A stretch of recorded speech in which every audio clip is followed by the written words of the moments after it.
This is right in my wheelhouse. I am exactly the right age for us to have a hot hatch conversation. The hot hatchback is a motoring child of the 80s. Fast, nimble and noisy. Welcome to the world of the boy racer. I think if you don't like driving a hot hatch, then you just don't like driving. Hot hatch to the petrol head is like air to lungs. We need it. These hot hatchbacks became the first loves of many a boy and girl racer. For me, it's the first high-performance car that a kid, certainly this kid, had a dream of owning. For most people, a hatchback would have been their first car. And if they were really lucky, then a hot hatch might have been their first car. So what is a hot hatch? Well, it's a standard hatchback with X-Factor. Racy, attention-grabbing looks, athletic agility and potent power under the bonnet. But our panel will be looking for more than just power. They'll be looking for lowered, lightweight and easily customisable. There's always been this small category of car that's had an element of performance attached to it. I mean, the Mini, look at that, the Mini Cooper, perfect example of that. And there's the Fiat 500, our Bath, you know, tiny little car, but you start to add a bit of performance to it, whether it's from the engine or from the suspension setup, it becomes a hot hatch, doesn't it? Our panel have each voted for their favourites, creating a shortlist of what they believe make the world's top 5 hot hatches. But can they agree which is best? This is the car that defines, literally defines, the entire genre of hot hatch. That's what I remember lusting after when I was a kid. That was the kind of holy grail when I was 16. Can you begin this list with any other car? Yep, Paul's right. The only way to start this short list off is with the car they call the first ever hot hatch. The Golf GTI.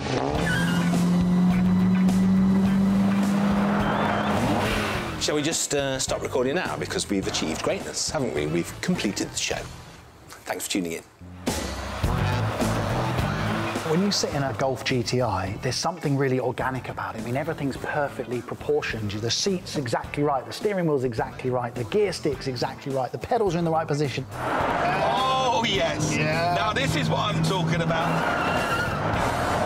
And then when you combine that with the fact that it's got this epic handling, epic power, epic delivery, epic design, it's kind of like, I mean, they just hit it out of the park. Every single time I got into a Golf GTI, they just put a huge, great big smile on my face. Car manufacturers today are still trying to emulate the feeling that this car gives. This is the daddy. This is the one that started that whole hot hatch craze. Yeah. So once you open the door, hopefully the first thing you're going to look at is the tartan trim. And the next thing you're going to look at is the golf ball, which sits on top of the stick. And just right there, what a wonderful bit of fun. Everyone is going through changes. So I remember watching a TV advert about the Mark II Golf GTI, and it was directed by David Bailey, who was a famous stills photographer. And it had the model Paula Hamilton in it. She was leaving her husband and she was throwing off all the jewellery that she'd had and her fur coat, and she took off her wedding ring. But the one thing that she wanted to salvage from this relationship was the car. And as soon as I saw that advert, I remember knowing that one day I would own that car. The world goes on the same.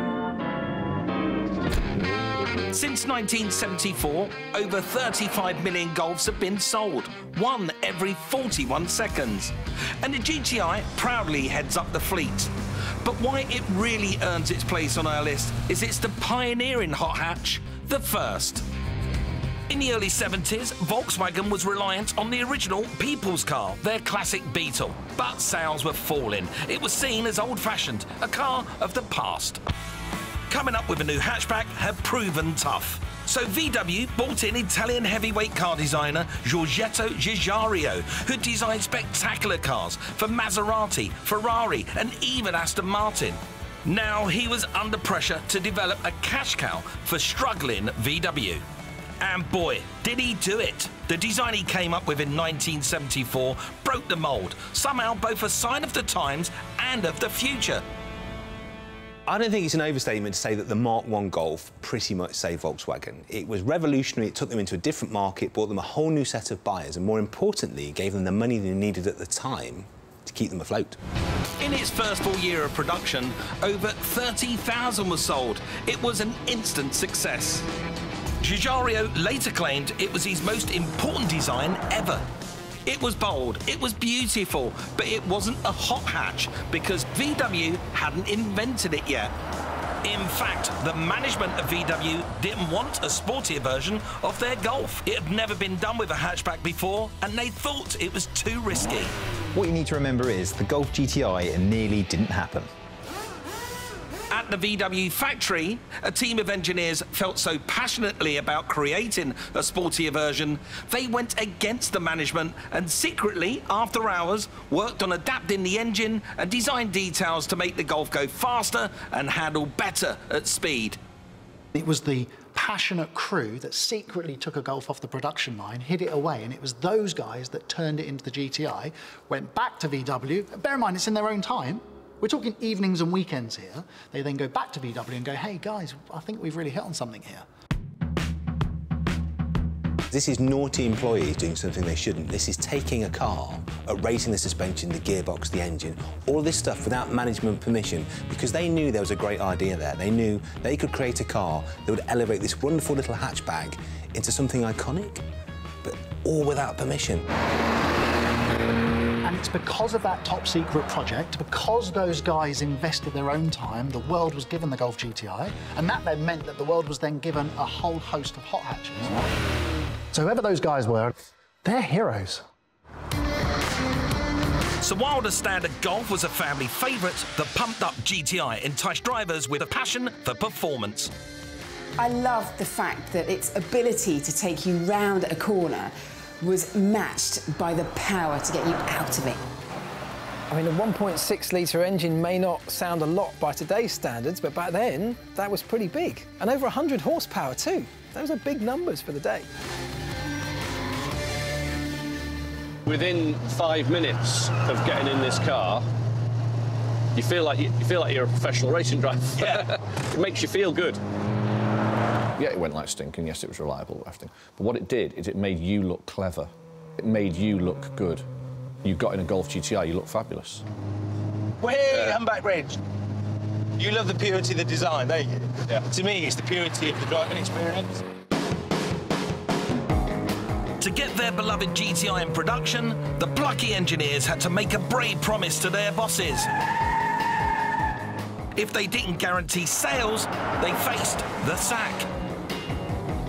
The guys on the shop floor were told you had to make 5,000 units to break even. So they pushed the button, it was a brave move, and ended up selling 460,000 units of the car, which you've got to admit, a bit of a two fingers at the management, isn't it, really? You feel that the Volkswagen Golf has been designed by passionate enthusiasts and not by a computer. It's not been churned out by an accountant, that car. It's been put together by guys that really cared about making what they had better. It's an incredible success story, isn't it? That started from a relatively simple, small, little hatchback. And now we've got an entire world of hot hatches.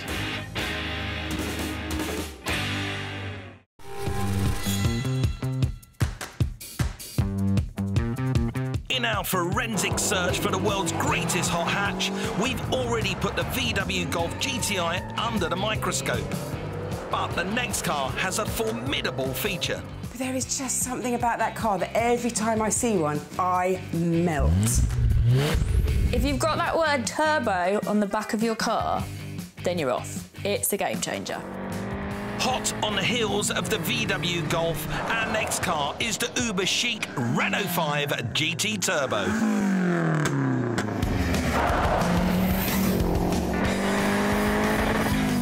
For me, the Renault 5 is pretty much as close to perfect as a hot hatch can be. I think even in this company, it is the best looking car here. I love them. It's bonkers love that I've got for it. Renault had witnessed the Golf GTI's success and decided to create their own hot hatch to add to the hysteria. First, they went straight from rally car to road with a two-seater mid-engine rear-wheel drive special, the 1980 Renault 5 Turbo. The thing that's cool about this car, and you have to remember, it's back in the 1980s, and there were certain words flying around, and one of those words happened to be turbo. You've got to think, in a pub, you're laying your car keys down. What have you got? Golf GTI, pretty cool. What have you got? Renault 5 Turbo. It's the end of the conversation, isn't it, really? Renault were the standout innovators of the Turbo. It had been a core part of their Formula One programme. Building the world's first Formula One Turbo is an achievement that goes beyond the racing context. In 1979, they were the first manufacturer ever to win a Grand Prix in a turbocharged car.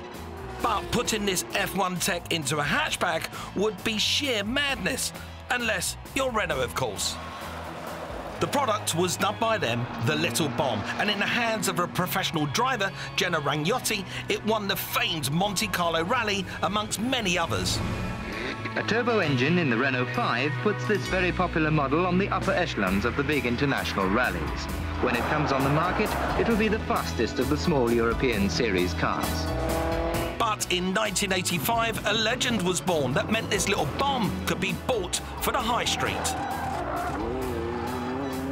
The engine was moved to the front. The power now went through the front wheels. It got back seats and a slightly new name. The GT Turbo. Yep, it still had the turbo. You're talking about a car that could do 0 to 60 in 7.5 seconds, it can do 120 miles an hour, and it's affordable by the average guy. You might as well just strap yourself into the Starship Enterprise and engage warp drive. These are monster numbers today, and back then, just something else. So I love a turbo gauge in the car, and in the Renault 5 Turbo, you know, you can almost like not take your eyes away from it. Put your foot on the throttle, turbo goes up. It just makes you feel like you're a better driver and better than everybody else. But yeah, watching the gauge flick up and down, wicked. Love it. Sticking a turbo onto that car just gave you that extra boost. You get halfway through the rev range and all of a sudden you get this kick up the backside where the car just takes on a whole new level of performance. But the turbo wasn't without its quirks. So the Renault 5 displayed this characteristic called turbo lag, and what turbo lag is you putting your foot down on the accelerator and the slight delay between that and the turbo actually providing the extra oomph to get you down the road. The problem is this always seemed to happen in mid-corner. As you're rolling on the accelerator, the thing would just kick in and fire you off the road, and that's why there's not many left. You know when you're taking your dog for a walk and it sees a squirrel and it goes like that, you know, and it shoots you down the driveway, that's what it is. It's like, calm, calm, calm. I had it on a jumper, actually. I remember my mum got me a white jumper with just the words turbo written on it. It was a cool word to have written, stitched into the jumper, but I wore that thing everywhere. So what actually is turbo? So a turbo uses exhaust gases to turn a compressor. That compressor forces air into the cylinder in an engine. If you've got more air in there, you can put more fuel in there. That's going to give you a bigger bang, which is going to make that thing go like the proverbial off a shovel. But it's not just the turbo that accelerated the Renault onto the list. It's also its place at the heart of the car mod scene, where it has a fanatical following. I'm from the max power generation, and I will tell you firsthand that the Renault 5 GT Turbo was massive. They've got a huge cult following, and they've maintained it. They've always had a great presence, and they still do to this day, because you see them at car shows. I mean, there were whole movements of people who would get together with their modified cars and go to cruises and just do really antisocial things. Just to hang out and be amongst that crowd was an exciting time. I can still smell the tyre smoke in the air. The people that were sticking all that stuff on their car, they thought this was improving things, where actually they were making everything around them very ugly. The cars became from these wonderful, chic, fabulous little things that you could drive to St. Moritz, or you could park outside your country house, to an embarrassment, frankly. When you put a spoiler on a car, it doesn't make it go any faster. Adding stickers to a car doesn't make it have more horsepower. It's just not true.